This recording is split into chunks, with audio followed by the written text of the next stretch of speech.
Last ক্লাসে আমি তোমাদেরকে profit, cost price, loss, percentage কিভাবে ক্যালকুলেট করতে হয় সেটা বললাম। তো এই লেকচারে আসলে আমরা একটা টেবিল সলভ করার চেষ্টা করব। এই যে মিসিং সেলগুলো আমরা আজকে ফিল করার চেষ্টা করব।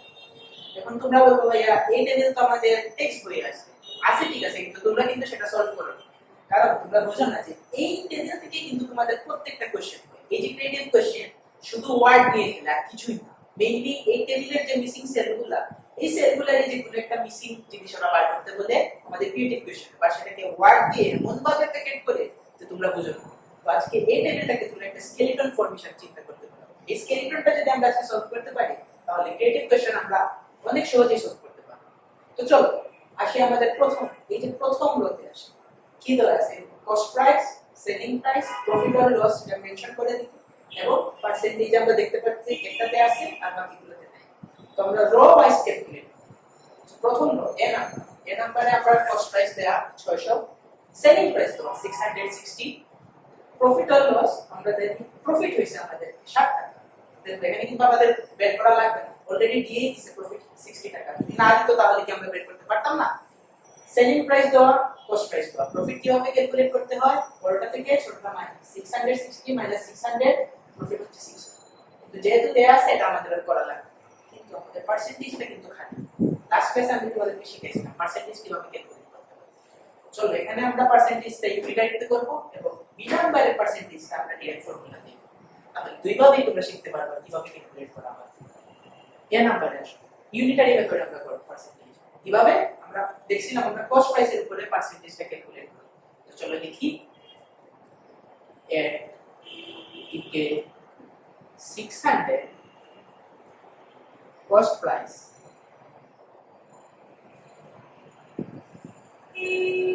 প্রফিট ইকুয়াল টু টিকে 100 এট টিকে 1 টাকায় কত টাকা এটা আমরা শিখে আসছি 67 আমরা ইউনিটারি শুধু 67 না আমরা ক্লাস 5 এও তিনটি ইউনিটারি মেথড করছি,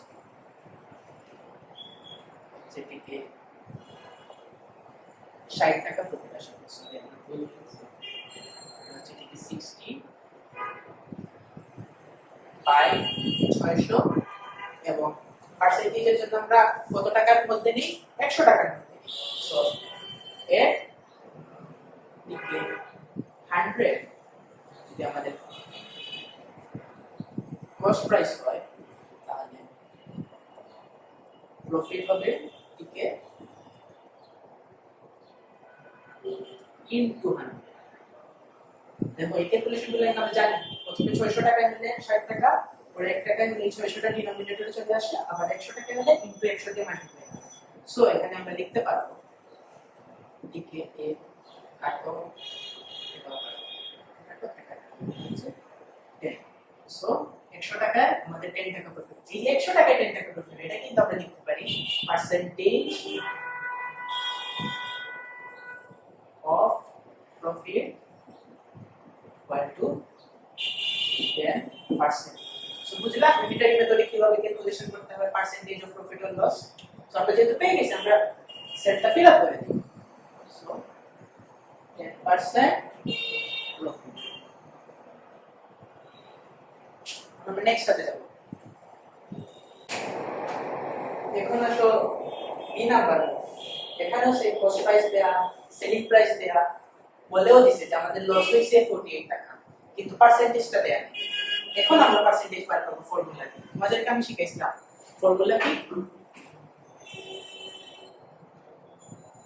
পার্সেন্টেজ অফ লস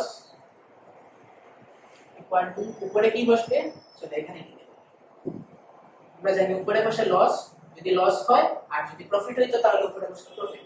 আর আমরা সব সময় পার্সেন্টেজ ক্যালকুলেট করি কস্ট প্রাইসের উপরে। এই একটা জিনিস মাথায় রাখো, সব সময় পার্সেন্টেজ ক্যালকুলেট করা হয় কস্ট প্রাইসের। কস্ট প্রাইসটাই হচ্ছে সবথেকে ইম্পর্টেন্ট। সো নিচে আসবে আমাদের কস্ট প্রাইস এবং ইনটু 100%। লাস্ট ক্লাসে কিন্তু শিখেছিলাম আমরা ফর্মুলা। সো লস আমাদের কত 48 বসায় দাও, কস্ট প্রাইস কত 600 বসাও, আর ইনটু 100 এটা পার্সেন্টেজ। এটা 648 এর করে 36 এ যায় 6, 40 হতে 7 এবং 48 এ 8। সো আমরা লিখতে পারবো এখানে পার্সেন্টেজ অফ লস হচ্ছে 8%। দেখো ফর্মুলা দিয়ে কিন্তু ইজিলি করা যায় না, কিন্তু তোমরা সবসময় ফর্মুলা ইউজ করো, কারণ যদি তোমাদের 1 মার্কের জন্য কোশ্চেন আসে তখন তোমরা ফর্মুলা ইউজ করতে পারো, বা এমসিকিউ তে যদি বলে তখন তোমরা এই শর্টকাট ফর্মুলাটা ইউজ করতে পারো। বাট যখন যদি মানে ক্রিয়েটিভ কোশ্চেনে বি নাম্বার বা সি নাম্বারে শুধু একটাই কোশ্চেন যদি বলে যে পার্সেন্টেজ অফ প্রফিট বা লস বের করো, তখন তোমরা চেষ্টা করবে ওই ইউনিটারি মেথডে করার, যেভাবে আমরা এ নাম্বার কোশ্চেনটা করলাম। এখন আসো সি নাম্বার। সি তে কি দেয়া আছে? দেখো আমাদের কস্ট প্রাইস দেয়া আছে, আমাদের দেয়া আছে সেলিং প্রাইস, আমাদের দেয়া আছে প্রফিট 33%, মানে ছিল 33 টাকা প্রফিট হিসাব। তো আমরা একবারে প্রথমে ফার্স্ট লেকচারে একবারে প্রথমে তোমাদেরকে আমি বলছিলাম প্রফিট কিভাবে ক্যালকুলেট করতে হবে মনে করার চেষ্টা করো। আমি বলছিলাম প্রফিট সব সময় বড়টা থেকে ছোটটা minus selling price minus cost price. এই যে আমি তোমাদেরকে টেবিলটা করেছি, তোমরা মনে করবে না যে এইভাবে টেবিল আসবে কোশ্চেন, না, তোমাদের ওয়ার্ড প্রবলেমে ধরো দিল সেলিং প্রাইস, দিল প্রফিট, তোমাকে বলবে কস্ট প্রাইস পাবে। এই টেবিলটা হচ্ছে স্কেলিটন ফর্ম, তোমরা সবসময় মনে রাখবে এই টেবিলে যে টাইপ দেখতেছো, যে তিনটা দেওয়া একটা বার করো, এই দুটো দেওয়া বাকি দুটো বার করো, এই টাইপগুলা দিয়েই কিন্তু তোমাদের ক্রিয়েটিভ কোশ্চেন বানানো। তো চলো সি নাম্বারে আসি। কি সেলিং প্রাইস প্রফিট, এই যে প্রফিটের formula first class, profit equal to selling price minus cost price. এখন দেখো টেবিলের মাঝে আমাদের কি দেওয়া, সেলিং প্রাইসটা দেওয়া আছে, তো বসাই সেলিং প্রাইস কত টাকা 583, প্রফিট দেয়া আছে আমাদের 33, বসাও। কিন্তু আমাদের কি কস্ট প্রাইস দেয়া আছে? না, কস্ট প্রাইসটা আমাদের বের করতে হবে। কারণ দেখো কস্ট প্রাইস যদি না বের করি আমরা পার্সেন্টেজ বের করতে পারবো না, কারণ পার্সেন্টেজ ক্যালকুলেট হয় কস্ট প্রাইসের উপর। 33 প্রফিট দেওয়া, সেলিং প্রাইস। এখন কস্ট প্রাইস বের করা কি কোনো ব্যাপার?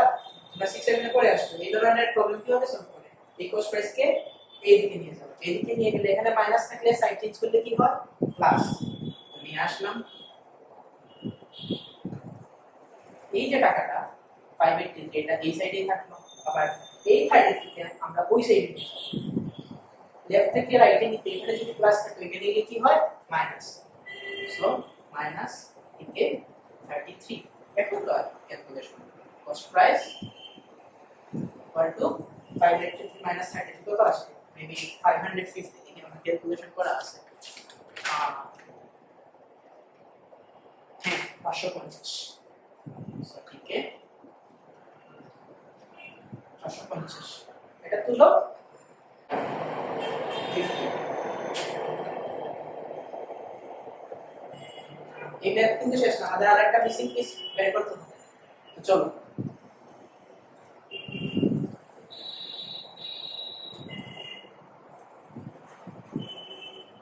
এখানে বলছে পার্সেন্টেজ, কিসের পার্সেন্টেজ? প্রফিটের পার্সেন্টেজ, কারণ না প্রফিট তো। সো লিখো পার্সেন্টেজ অফ প্রফিট, লাগাও formula profit by cost price into 100%। Profit কত? 33, কস্ট প্রাইস কত? একটু আগে বের করছি 550 ইনটু 100%। এটাকে যদি ক্যালকুলেশন করো তাইলে আসবে, ক্যালকুলেশন করলে এখানে আসে হচ্ছে 6%। এই 6% হচ্ছে তোমার প্রফিট।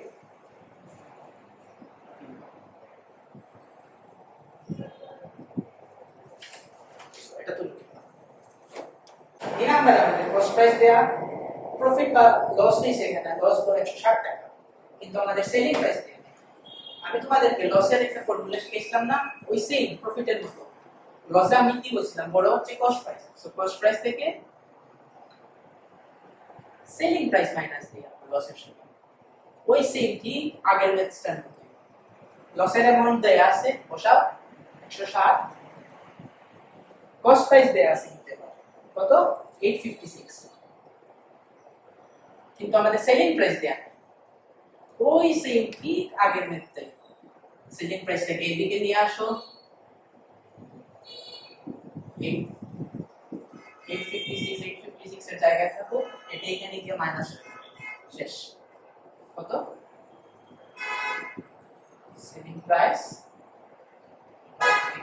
এটা থেকে এটা মাইনাস করে কত আসে? 749। সো পেয়ে গেলাম, বসায় দাও মিসিং যেখানে 749 আবার সেই পার্সেন্টেজ এত পার্সেন্টেজ ক্যালকুলেশন করছো তোমরা আশা করি এখন পার্সেন্টেজ ক্যালকুলেশনে তোমাদের আর কোনো প্রবলেম থাকবে না তো বের করে ফেলো এই পার্সেন্টেজটা চলো বের করি আশা করি এটা আমার আগেই তোমরা করে ফেলতে পারবে এখন এই এত পার্সেন্টেজ ক্যালকুলেশন করে আসছি এটা তোমাদের কাছে কোনো কিছুই না অন্তত এই পার্সেন্টেজ ক্যালকুলেশনটা তোমাদের কাছে এখন পানি বাতর এখন কি হইছে loss percentage of loss same loss এখন ডিভাইড বসাই দেব কত টাকা লস হইছে 160 টাকা লস হইছে কস্ট প্রাইস কত 856 into 100% এটা আমরা বসাই দেব 12.5% লস এটা তুই কি করবে এটা এখন তোমরা ক্যালকুলেশন করতে পারো এই পার্সেন্টেজ ক্যালকুলেশন আশা করি তোমাদের কাছে অনেক ক্লিয়ার এখন হচ্ছে সবথেকে ইন্টারেস্টিং কি না এই তোমার সেলিং প্রাইসে দেয়া নাই কস্ট প্রাইসে দেয়া নাই শুধু দেয়া প্রফিট শুধু তো পার্সেন্টেজ আমরা দেখছি যে পার্সেন্টেজের সময় কি হয় এই ধরো প্রফিট এখানে cost price into 100% equal to আমরা জানি কি পার্সেন্টেজ অফ প্রফিট যা আসে সো এখানে আমাদের প্রফিটের পার্সেন্টেজ তো 8% আমাদের প্রফিট দেয়া কত 64% সো এই প্রফিট দেওয়া হচ্ছে 64 কিন্তু আমাদের কস্ট প্রাইস দেয়া এই ধরনের যে কেস যখন তোমাকে পার্সেন্টেজ অফ প্রফিট দিবে কিন্তু তোমাকে সেলিং প্রাইসও দিবে না কস্ট প্রাইসও দিবে ধরো প্রফিটও দিবে প্রফিট না দিলে তোমাকে কিন্তু সেলিং প্রাইস এই ধরনের কেস দুইটা দেয়া না দুইটা দেয়া আছে কোন দুইটা দেয়া আছে পার্সেন্টেজ দেয়া প্রফিট দেয়া অথবা পার্সেন্টেজ দেয়া কিন্তু সেলিং প্রাইস দেয়া তোমাকে মেইনলি কস্ট প্রাইসটা দিবে কারণ আমরা জানি সবকিছু ক্যালকুলেটেড কস্ট প্রাইসে এই কেসে তোমার সেলিং প্রাইস নাই কস্ট প্রাইস এই ধরনের কেসগুলোতে তোমরা কি করবে ওই যে আমি তোমাদেরকে প্রথমে বলে আসছি না যে আমরা সব সময় পার্সেন্টেজ ক্যালকুলেট করি 100 এ কেন 100 এ করি এখন তোমরা বুঝতে পারবে আমরা নরমালি 6 7 কি করতাম পুরো যদি ভ্যালু দেয়া না থাকতো আমরা কিন্তু x ধরে নিতাম কিন্তু এই ক্ষেত্রে কিন্তু আমরা x ধরব না আমরা ধরবো এই ধরনের কেস তোমরা মনে রাখো এই যে ধরনের কেস আছে পার্সেন্টেজ দেয়া কস্ট প্রাইস ধরে সব সময় এই ধরনের কেসে ধরবা লেট একটা ইমাজিনারি ওয়ার্ড ক্রিয়েট করবা late cost price equal to 100 so তুমি এখানে ইমাজিনারি একটা ওয়ার্ড ক্রিয়েট করতে লেট আমার কস্ট প্রাইস হচ্ছে 100 এখন কস্ট প্রাইস যদি 100 হয় প্রফিট বলছে 8% প্রফিট 8% মানে 100 টাকা যদি তোমার কস্ট প্রাইস হয় প্রফিট যদি হয় 8% এই 8% 100 এর মধ্যে ক্যালকুলেট হচ্ছে না আমরা বলতে পারি না যে 100 টাকায় আমরা 8 টাকা প্রফিট করছি এটাই তো এই 8% মানেই তো 100 টাকায় 8 টাকা প্রফিট সো আমার যদি কস্ট প্রাইস হয় 100 টাকা আর যদি আমি 8 টাকা প্রফিট করি তাহলে আমার সেলিং প্রাইস কি 108 টাকা হবে না ইমাজিনারি ওয়ার্ল্ডে সেলিং প্রাইস কি 108 টাকা সো এট 8% প্রফিট সেলিং প্রাইস আমরা কি লিখতে পারি ওকে 108 এটা কিন্তু ইমাজিনারি ওয়ার্ল্ড আমরা কিন্তু ধরে নিছি লেট এই লেট ইমাজিনারি ওয়ার্ল্ড থেকে আমরা রিয়েল ওয়ার্ল্ডের এই সেলগুলো ফিট তো চলো 108 টাকা 100 টাকা যদি কস্ট প্রাইস হয় 108 টাকা হচ্ছে আমাদের সেলিং প্রাইস তো প্রফিট কি হবে এইটা কি ইমাজিনারি ওয়ার্ল্ডের প্রফিট আমি এখানে আই লিখে দিলাম এই আই মানে ইমাজিনারি ধরছি আমরা প্রফিট হচ্ছে 8 টাকা এখন আমাদের এই ইমাজিনারি ওয়ার্ল্ডের কোন কোন ভ্যালুগুলো রিয়েল ওয়ার্ল্ডে দেয়া আছে প্রফিট দেয়া আছে ইমাজিনারি ওয়ার্ল্ডে 8 টাকা প্রফিট রিয়েল ওয়ার্ল্ডে 64 টাকা একটা ভ্যালু দেয়া আছে সেলিং প্রাইস কি দেয়া আছে কস্ট প্রাইস কি দেয়া আছে না তোমরা ইজিলি বের করতে পারবে এখানে একটা ভ্যালু দাও এটার সাথে রিলেশন করে কস্ট প্রাইস বের করব এবং কস্ট প্রাইস যদি বের হয়ে যায় তাহলে সেলিং প্রাইসও বের হয়ে যাবে দেখো ভালো করে খেয়াল করো এই ধরনের ম্যাথস করব 100 টাকা সরি 8 টাকা প্রফিটে একে এ প্রফিট কস্ট প্রাইস কত ইমাজিনারি ওয়ার্ল্ডে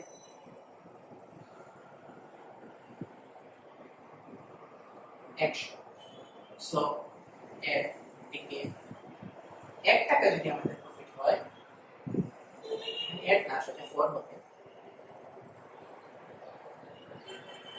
1 টাকা প্রফিট হইলে কস্ট প্রাইস ওই ইউনিটারি মেথড যেটা পরে আসছে বারবার বলতেছি ইউনিটারি মেথড যেটা ইম্পর্টেন্ট প্রত্যেকটা method almost every math unitary method দিয়ে সলভ হয়ে যায় এখন রিয়াল ওয়ার্ল্ডের যে ভ্যালুটা পাইছো, প্রথমে 8 টাকা ইমাজিনারি ওয়ার্ড দিয়ে আমরা ক্যালকুলেশন করছি, কস্ট প্রাইস 100, পরে 1 টাকার জন্য কত, এবং এখন আমরা যে রিয়াল ওয়ার্ল্ডের যে ভ্যালুটা দেয়া প্রফিট, এর দিকে 64 profit cost price into get 100 by 8 into 64, so answer হচ্ছে 800 টাকা। এই কেসটা অনেক ইম্পর্টেন্ট কেস, কারণ তোমাদের ক্রিয়েটিভ কোশ্চেনে এই কেসটাই কিন্তু বারবার এই কস্ট প্রাইস দেয়া থাকে না, শুধু প্রফিটের পার্সেন্টেজ থাকে। সো এই ধরনের কেসে আবার আমি রিপিট করতেছি কারণ এটা অনেক ইম্পর্টেন্ট, যে এই ধরনের কেস প্রফিটের পার্সেন্টেজ দেওয়া, কস্ট প্রাইস মানে সেলিং প্রাইস মানে সব সময় একটা ইমাজিনারি ওয়ার্ড নেই। Imaginary word for every case আমাদের কস্ট প্রাইস হচ্ছে 100, কস্ট প্রাইস যদি 100 পার্সেন্টেজ অফ প্রফিট অনুযায়ী আমরা দেখব কত টাকা।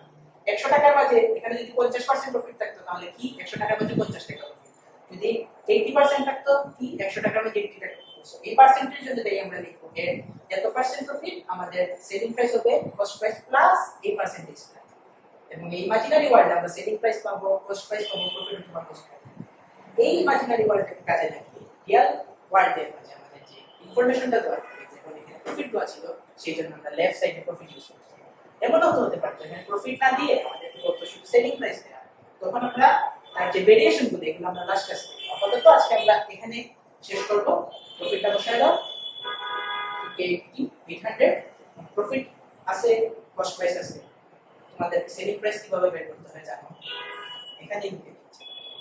আমরা জানি প্রফিট এসপি হচ্ছে সেলিং প্রাইস, এটি হচ্ছে কস্ট প্রাইস, প্রফিট হচ্ছে 64, এসপি বের করব, কস্ট প্রাইস এই মাত্র পাইলাম 800, 800 কে এদিকে নিয়ে আসো, এসপি এখানে 800 যদি এদিকে আসে কত হয় 800 প্লাস 64 এদিকে 864, সো